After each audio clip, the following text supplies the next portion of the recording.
Before I pull this article up, I want to give you some backstory. I'm sure you're aware of Blue Protocol right about now. You've probably only heard about how the Western release is going to be censored to hell and back. Amazon is taking an extra year to release the game because they're literally censoring everything in the game. Amazon is butchering it. They're gutting this game. But what you might not know is how it's doing in Japan. When the game first launched, all I saw for like the first 2 weeks was, oh my God, it's smashing records, guys. Blue Protocol is breaking all of our expectations. Oh, we got 600,000 players. We have 200,000 concurrent players in just the first week. Oh my God. Haven't heard anything about the player count of Blue Protocol after the first week. So I got curious. I was looking into it. I saw all kinds of articles about how the game's basically dead in Japan now. The developers had to do a few emergency apology streams, and that still didn't help. Apparently, most of the players have pretty much given up on the game. But don't worry, Amazon is gonna save them, guys. The same Amazon that's making sure the global release is dead on arrival is totally gonna save the game, guys. Blue Protocol is in trouble, but Amazon is working with Bandai before global release. Yeah. Why don't you censor the Japanese version too? It would be so much better. Blue Protocol is already in trouble in Japan. Oh, that's putting it lightly. But Amazon are working to remedy problems before global release by censoring the game. Good job. Now, if you've been following Blue Protocol closely, it's likely you've heard of the problems the game is facing in Japan. Following an emergency live stream hosted 2 weeks ago by Bandai Namco, over 50% of the players claimed they were dissatisfied with the answers provided in regards to class balance, microtransactions, and overall weak end game grind. Who could have guessed this would happen? Even without Amazon censorship, there are a number of issues with the game, including restrictions of adventure boards making grinding unfun, confusing class decisions, are there tanks and healers or not, and issues with the viability of the different skills, and without even mentioning the gacha mechanics that act as the overall foundations. Okay, so I was watching Asmongold cover. He was covering a YouTuber that was quitting. Used to specialize in talking about Diablo and quit. And Asmongold, like he was fucking hilarious. He's like, hey, remember when this guy honestly thought he could beat a whale just by grinding? Oh, that was so cute, wasn't it? That's these types of games. You're only going to be having fun if you're whaling, okay? If you whale, you might be able to squeeze some fun out of the game. But if you're a free-to-play player, not so much. Now, we sat down with franchise lead Mike Zodorozhny. Oh God, this is a guy from Guild Wars 2. Yeah, they put a Westerner as the franchise lead of Blue Protocol. You fucking idiots! This game never had a fucking chance. The only thing Westerners generally do is they remove anything the target audience would want in this game. Oh, because that's offensive to the wider audience. And meanwhile, the wider audience is like, ah, lol, look at that weeb shit. Who plays that? They don't even look. Your average Western gamer, if they see an anime style game, they skip it by fucking default just because it's an anime style game. You really think they're gonna show up? Yeah, they stabbed their target audience in the back. They chased them away. And now they're shocked Pikachu that the wider audience isn't coming. You idiots. It's not just Amazon. Bandai Namco deserves to suffer for this. I hope they lose so much money they never try this again. Because this is 100% on Bandai Namco for thinking this was a good idea. For deciding to partner up with fucking Amazon. Bandai Namco is not some indie studio. They could have easily published the game themselves and done it right. Fucking idiots. I was talking about Gamescom to gain some insight into what Amazon is doing to assist Bandai Namco before its global release next year. We're working closely with the team at Bandai using our data resource to provide lots of detailed player feedback. He tells me we want what the players want. We want players to jump into the game at launch and want to play. Bull fucking shit. If you wanted what the players want, you would not be censoring the game, you dickless cuck. Quit it. It's one thing that they censor the game and they look down on us, but it really fucking pisses me off when they lie like this. Oh, we just want what's best for the players. Suck my dick. This just makes me hate you more. So now not only are you destroying the shit I like, now you're lying and saying, we did it for you. We just trying to give you what you want. I hope this game is such a fucking disaster that Bandai Namco and Amazon never recover from it. Like, they deserve it for this alone.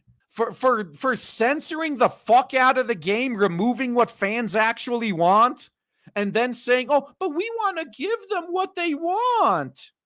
Now, you all deserve to fail. And this fucker should be blacklisted from the industry. Now, Amazon plays an interesting role of publishing Eastern MMOs. We saw with Lost Ark scaling up the game to be playable across North America, Europe, and South America.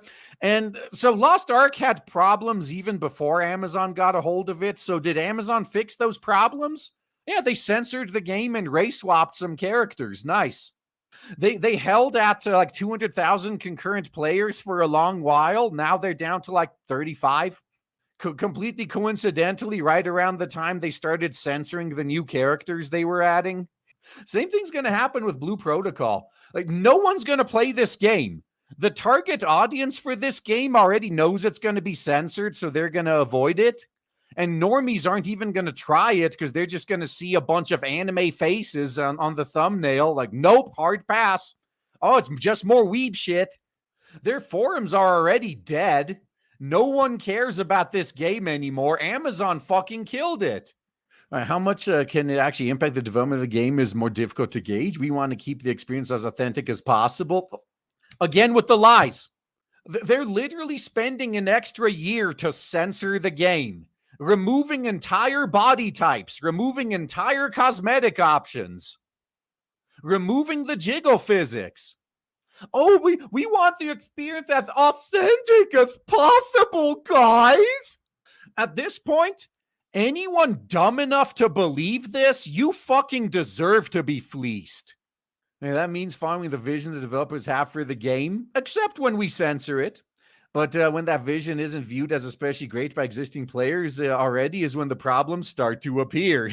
So Amazon is already going to have a dumpster fire, and they're going to make it even worse. So one of the standout issues raised by Blue Protocol players in Japan is the excessive nerfs to powerful builds.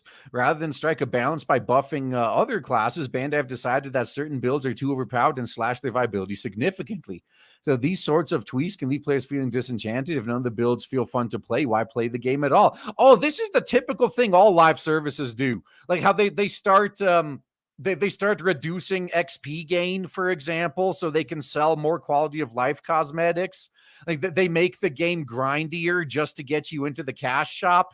It's one of those things. Like these powerful builds were progressing through the game too fast. Like they didn't want to buff they didn't want to buff the other builds because they don't want anyone progressing through the game that fast. Unless you paid money. Unless you're a whale. Then you can do it.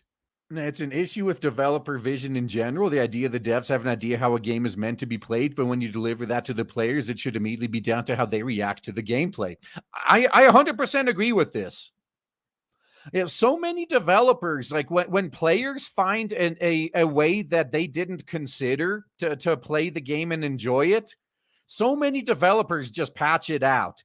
No, why are you having fun in a way we didn't intend? You're going to play the game like we want you to play it. And compare that to the attitude of devs in the past.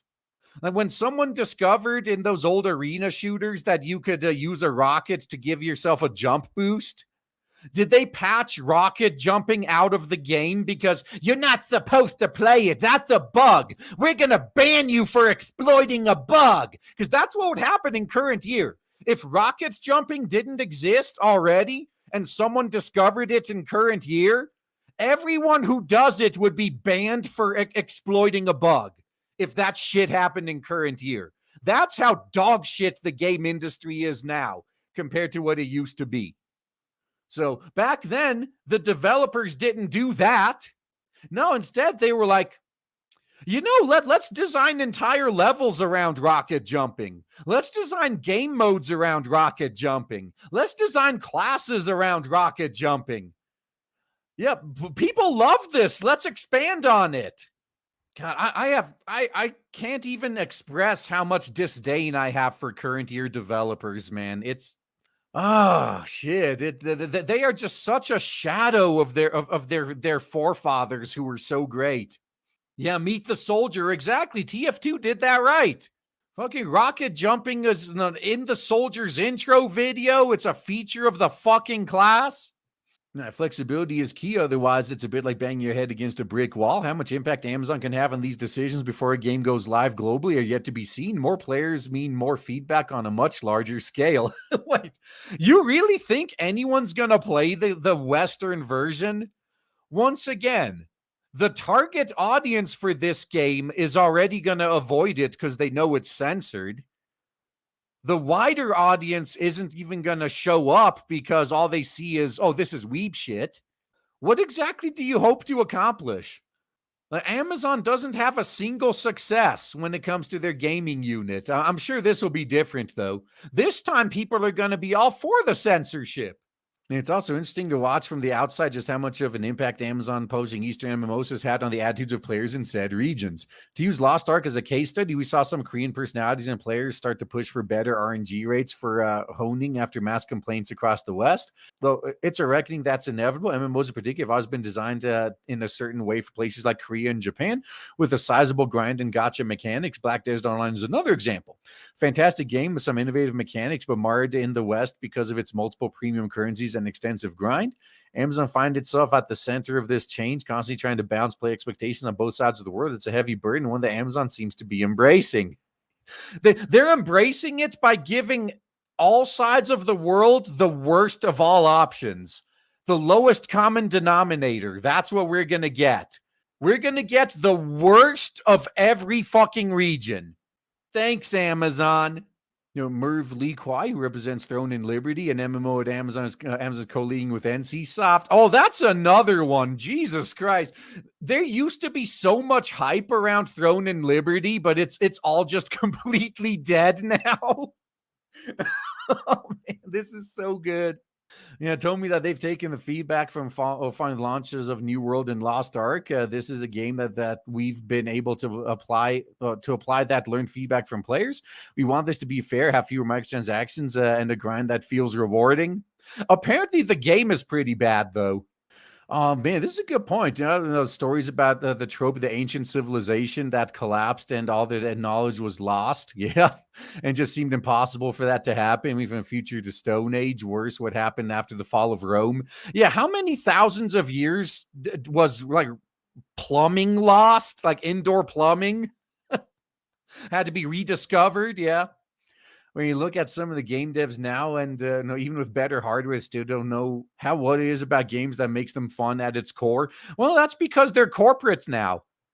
Even if there are a few people at the game developer and studios that understand fun and want to make a good game, they get overruled by the executives and committees and focus groups, and eventually they just get jaded and quit the industry. And Murph told me that NCSoft, based in Korea, is well known for their MMOs laced with microtransactions, has been super willing and understanding of the changes that have been suggested by the team at Amazon. It has folks at AGS that specifically handle the discussion around microtransactions. How attitudes have differed between Western players and Eastern players for years. This is a sign that things might slowly be changing. But it's Amazon that's leading the change. You know it's going to be bad. And when it comes to Blue Protocol, I'm slightly concerned this is all happening a little too late. You think? It's already out in Japan, receiving very mixed feedback from players. Oh, but I thought it was breaking records.